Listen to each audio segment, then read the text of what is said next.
Kamusta po mga mahal kong kapatid sa The Rope Church Lamesa, at salamat sa Panginoon. Narito naman po tayo upang mag-aral ng banal na salita ng ating Panginoon. Sobrang lamig na po dito sa Italy. At mga kapatid, samahan niyo po ako, tayo po yung manalangin. Makipag-usap po tayo sa ating Panginoon. Hallelujah. Dakilang Diyos, aming Ama, Panginoong Hesus, banal na Espiritu, maraming salamat po Lord sa tagpong ito. Narito po kami, pinupuri ka namin at pinapasalamatan sa mga dakilang bagay na ginagawa nyo sa aming buhay. Panginoon, hindi man kami karapat dapat, ngunit palagi nyo pa rin ibinibigay ang aming mga pangangailangan. Narito po kami Lord, humihingi ng tawad sa lahat ng aming mga nagagawang mga kasalanan. Liman, hayag, sinadya o hindi, patawarin nyo po kami. Balutan niyo po kami ng iyong banal na dugo upang walang magawa ang kaaway sa aming buhay, lalong higit sa tagpong ito, Panginoon, sa pag-aaral namin ng iyong mga banal na salita. Nawa, Lord, tumimo ito sa aming puso't isip, hindi lang namin basta mapag-aralan. Nawa, Lord, may isa pang buhay po namin ito, Panginoon.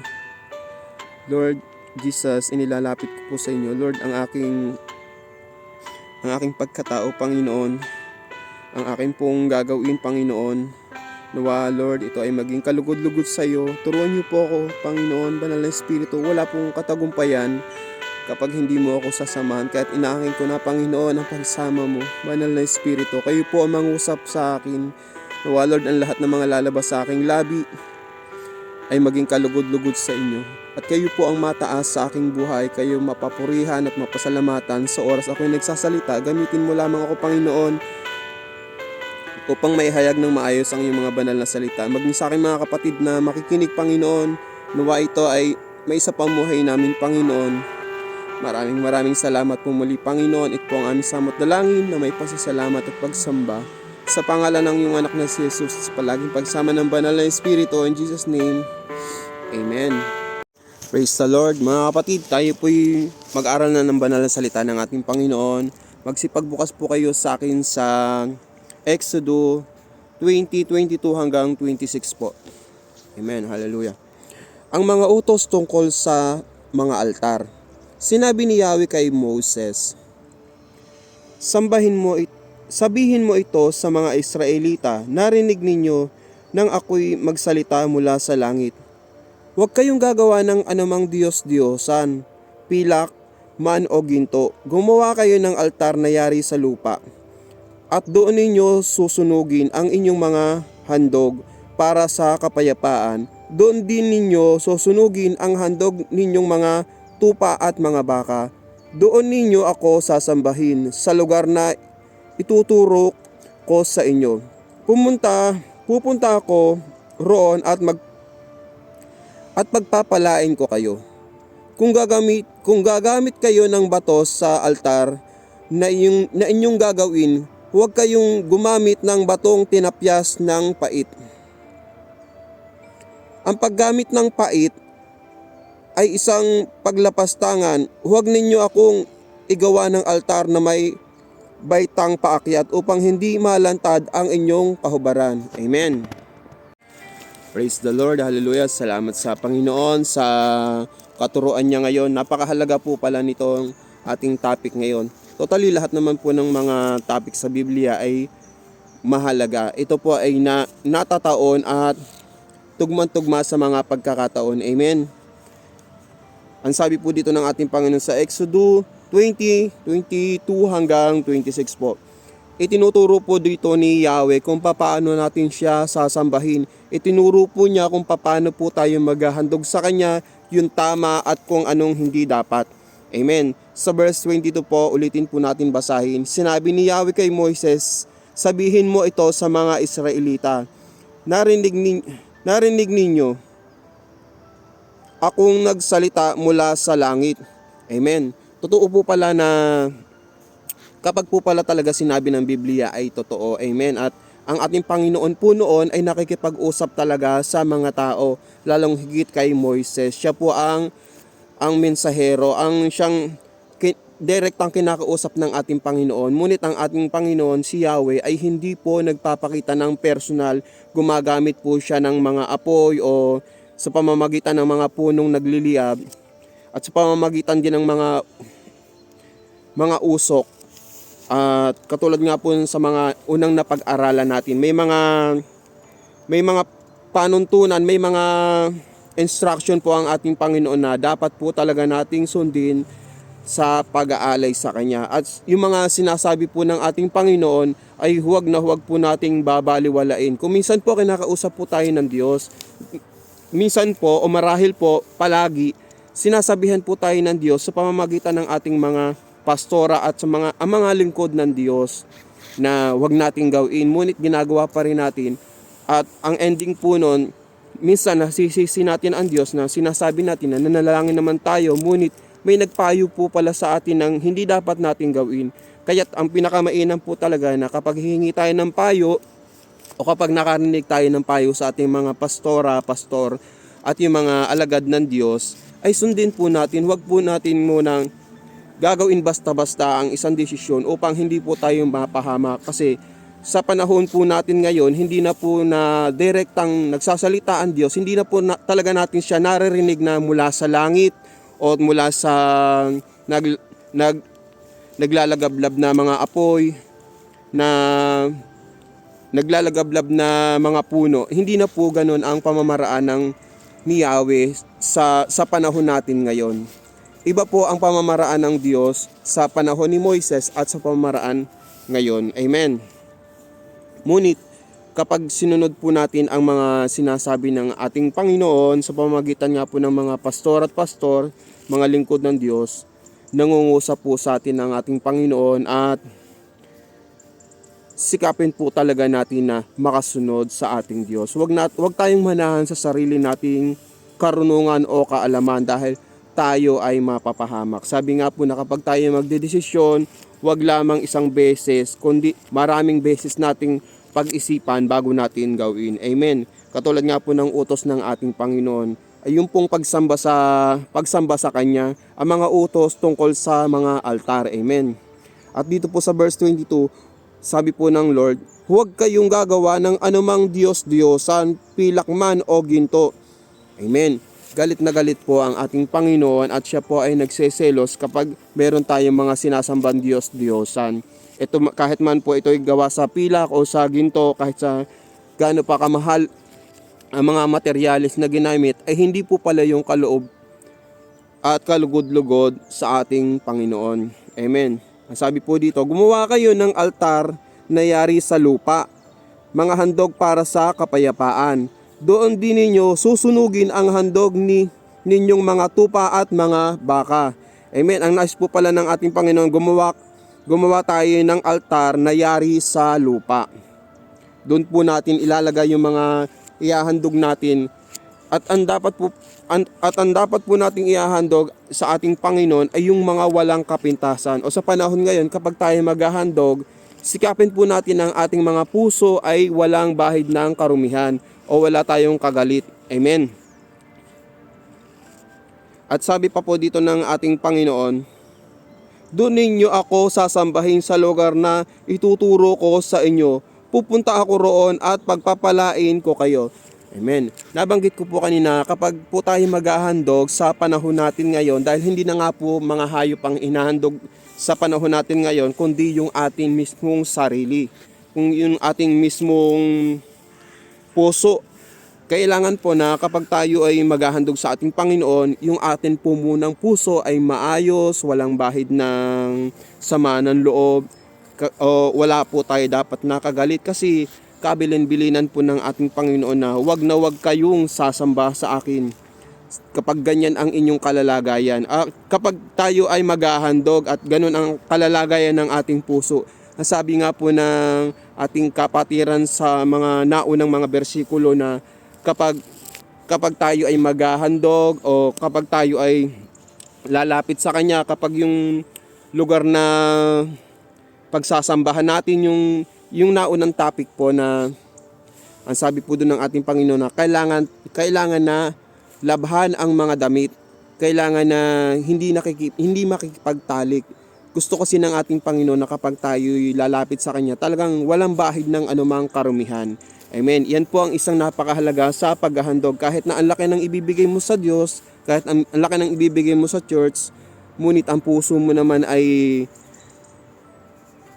galit, may sama ng loob sa kapatiran o sa ibang tao, hindi po pala yun kalugod-lugod sa ating Panginoon. Mas mainam pa nga po palang maghandog ka ng piso kaysa 1,000 kung ang 1,000 nga ang ibinigay mo, ngunit ang puso mo naman ay hindi kalugod-lugod sa ating Panginoon at ang nais mo lamang ay maitaas at yung pang 1,000 na ibibigay mo ay gusto mong ipakita sa mga tao na ganun kalaki ang ibinigay mo, hindi po yung kalugod-lugod sa ating Panginoon dahil ang nais po ng ating Panginoon sa kapanahunan natin ngayon na kapag tayo maghahandog, una sa lahat ay linisin muna natin ang ating puso at yun ay bukal sa ating puso. Ayaw po ng Diyos ng mga mapagkunwaring handog na sabihin na po natin na pakitan tao lamang. Amen. At praise the Lord. Praise the Lord. At iwasan din po natin na kapag may mga naghahandog at nakita natin kung magkano yung amount na ibinigay ng kapatid natin, huwag po natin pupulaan at baka yun lamang po talaga ang kaya nilang ibigay. Ang Diyos at siya lamang ang nakakaalam ng lahat.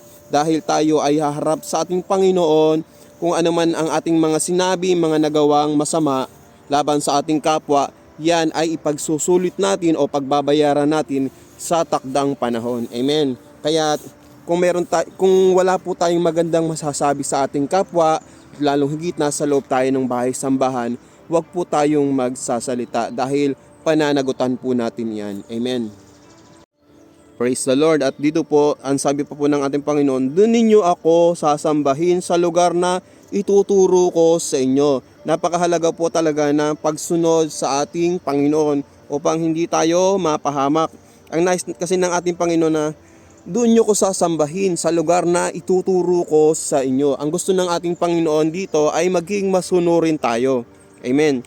Pupunta ako roon at pagpapalain ko kayo. Paano na lamang kung sumuway tayo sa ating Panginoon na sinabing, anak, dito mo ako sasambahin, dito ka gumawa ng altar. Ngunit, at sabi pa ng ating Panginoon, pupunta ako doon upang pagpalain kayo. Ay paano kung doon ka sumamba sa lugar na yon na hindi naman sinasabi ng ating Panginoon, ay doon sa lugar na yon na tinuro ng ating Panginoon, nun siya ipumunta ay wala ka. Kaya hindi matanggap ang pagpapala. Kaya napaka-importante po talaga ng pagsunod sa ating Panginoon. Amen. Naunawaan po ba natin na kapag sinabi ng ating Panginoon na doon ka sumamba at doon kita pagpapalain. Amen. At sabi pa po dito ng ating Panginoon, kung gagamit kayo ng bato sa altar na inyong gagawin, huwag kayong gumamit ng batong tinapyasa ng pait. Amen. Ikukorek ko lang po, hindi po pala pait. Ito po yung pait na kapiraso po ito ng bakal na yung pundulo niya ay matalas.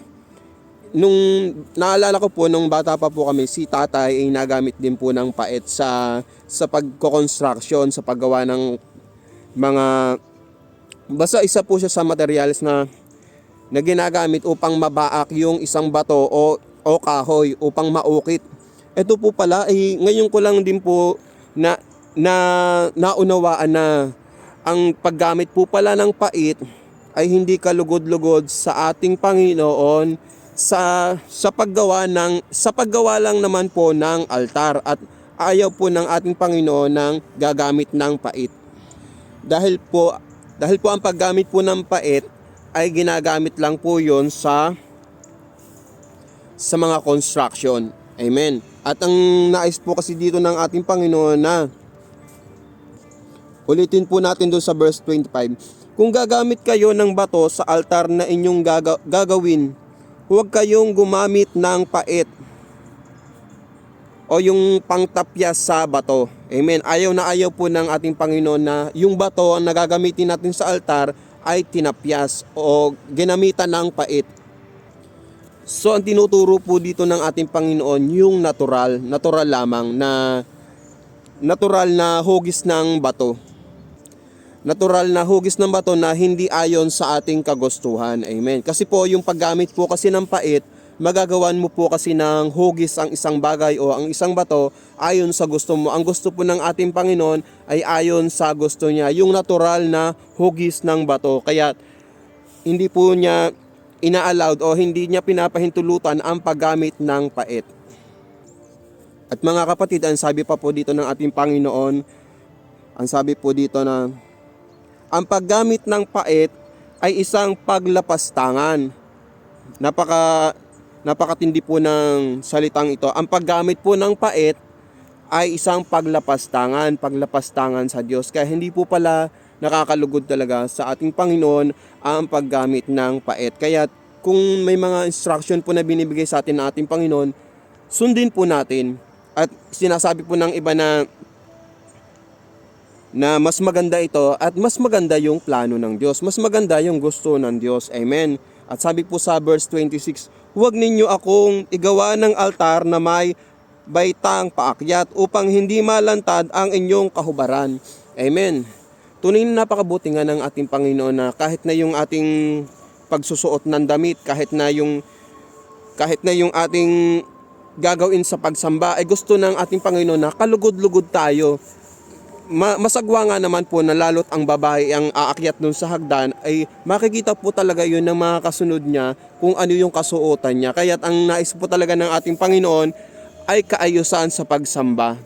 Nais po talaga ng ating Panginoon na kapag tayo sasamba sa Kanya, maayos ang ating itsura na talagang kagalang-galang. Amen.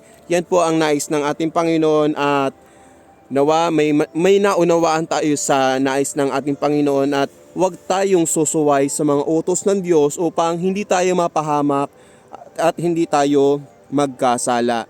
Amen. Tunay na mahirap po talagang sumunod sa ating Panginoon dahil nandito po tayo sa mundong makasalanan. Ngunit kapag humingi po tayo ng patnubay sa banal na Espiritu na iniwan ng ating Panginoon dito sa lupa, tayo po ay hindi mapapahamak. Dumanas man tayo ng mga paghihirap, ng mga pagsubok, yan po ay nadaanan din naman ng mga apostol.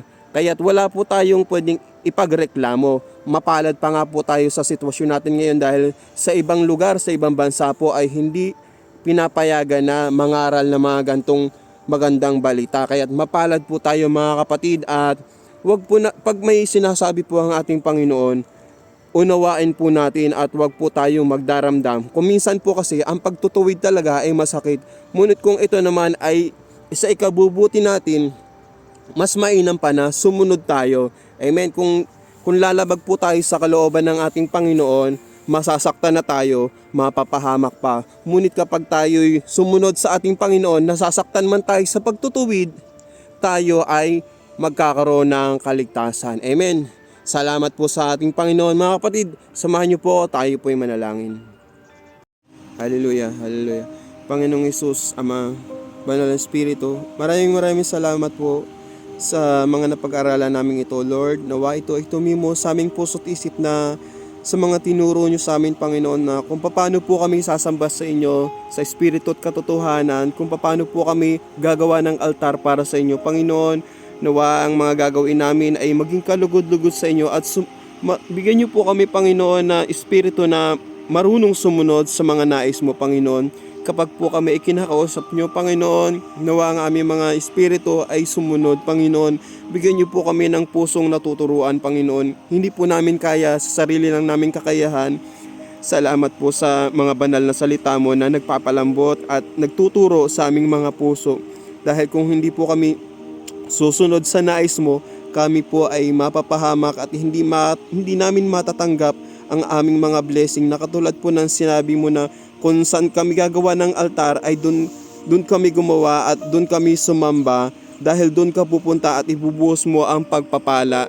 Kaya dalangin namin, Panginoon, na ito ay tumimo sa aming puso't isip, Panginoon, at huwag din po kaming gagawa ng mga ikakasakit ng inyong kalooban. Tulungan niyo po kami, Panginoon, dahil ibinigay niyo po ang lahat, Lord, maliban sa aming mga desisyon. Kaya patawarin niyo po kami, Panginoon, sa mga desisyon naming hindi nakapagpalugod sa iyo kung nasaktan man namin ang inyong kalooban. Maraming salamat po muli, Panginoon, sa paggamit mo sa aking buhay.